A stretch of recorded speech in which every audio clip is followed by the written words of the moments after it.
If you want to learn some effective ways to improve your sleep, the next few videos are for you.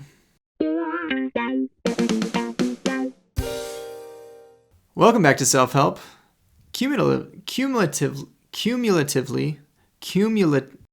Altogether, you spend about 25 to 30 years of your life sleeping.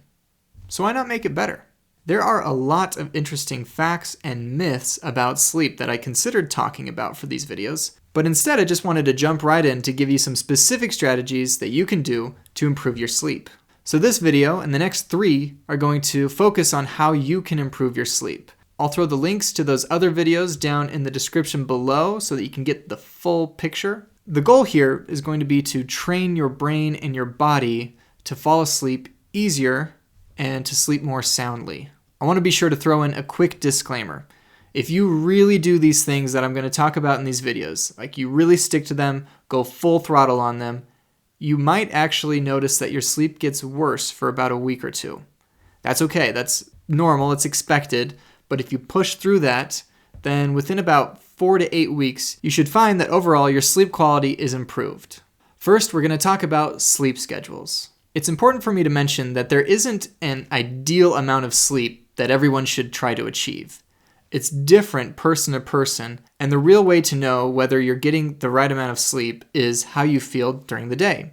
So if you feel really fatigued, sleepy, or tired, then that's a pretty good sign that you're not getting enough sleep. So once you find a duration of sleep that works best for you, it's important to set a sleep schedule. Our minds and bodies thrive when we're able to follow some sort of sleep schedule. And depending on your personal circumstances, this might be tricky for you. But you should at least understand that efforts to try to catch up on sleep, like napping, sleeping in, or going to bed earlier than usual, might seem like they work in the short term, but those are usually the very things that make insomnia and sleep issues stick around.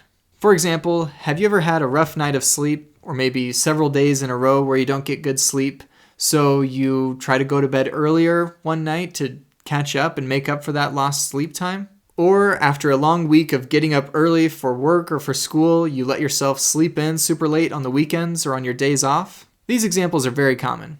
And even though it seems like these things should work, they're probably part of the reason you're not getting good sleep on average. I'm sure you know just how miserable it is to be laying in bed for hours wanting to go to sleep, but not being able to.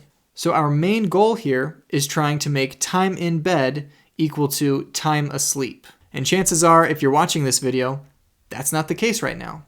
You spend a lot of time in bed, not asleep, but wanting to be asleep. And that's miserable.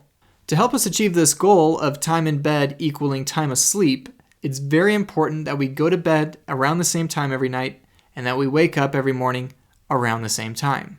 And yes, this includes weekends and days off. And that might sound mean and terrible, but I promise it will improve your sleep immensely. And this doesn't mean that if you stay out late with friends or family one night that the whole thing's going to be ruined. It's just a general sense of going to bed and waking up around the same time.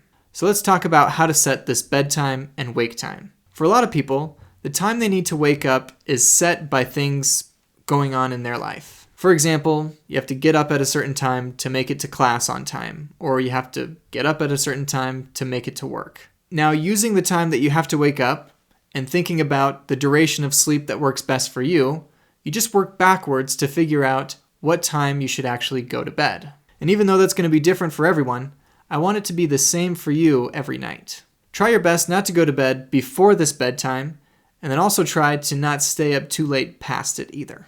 Have a set bedtime and stick to it. The next video is going to teach you what you should do leading up to the bedtime, but just make sure that you have one set. Okay.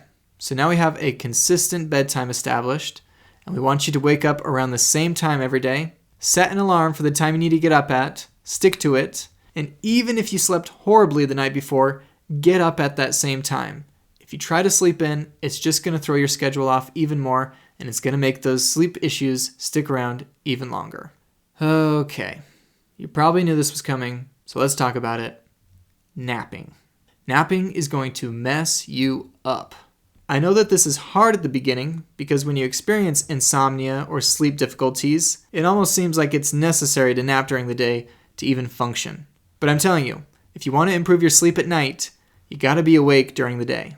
If you get sleepy around 3 or 4 in the afternoon and you take a 2-hour-long nap, don't expect to be able to fall asleep super easily that same night. If you find yourself wanting to take a nap throughout the day, try doing something physical. Clean the house, play with a pet, do something, anything. Just don't nap. After you start sleeping well at night, then maybe you can take a 20-minute nap as long as it's before 3 p.m. But if you take a long nap later in the day, it's gonna mess you up. So in this video, we talked about establishing and sticking to a sleep schedule. This is our foundation. We want all the things in the next few videos to build on this. Go to bed and wake up around the same time every day. Thank you so much for watching. Take care, and I'll see you next time.